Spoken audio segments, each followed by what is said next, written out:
জানুৱাৰী 14, 2026 চন অসমত মাঘ বিহুৰ দিন। মই আছোঁ ছ'ল, চাউথ কোৰিয়াত।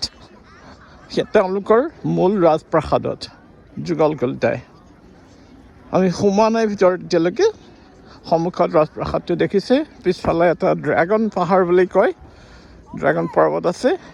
চাৰিওফালে এইবিলাক বাৰাণ্ডাৰ নিচিনা। আৰু এইটো আমাৰ দলটো যি ফুৰিব আহিছে। আমিবোৰে তেওঁলোকৰ 16শ শতিকাৰ ৰজা ৰাণী আদিৰ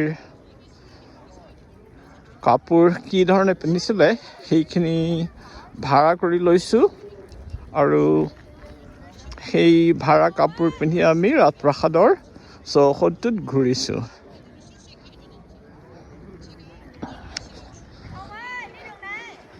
বহুত মানুহ ফুৰিব আহিছে। বাহিৰত বহুত ঠাণ্ডা, আজি 0 ডিগ্ৰীৰ তলত, বিয়োগ 5 নে 7 ডিগ্ৰী চেণ্টিগ্ৰেড তেনেকুৱা।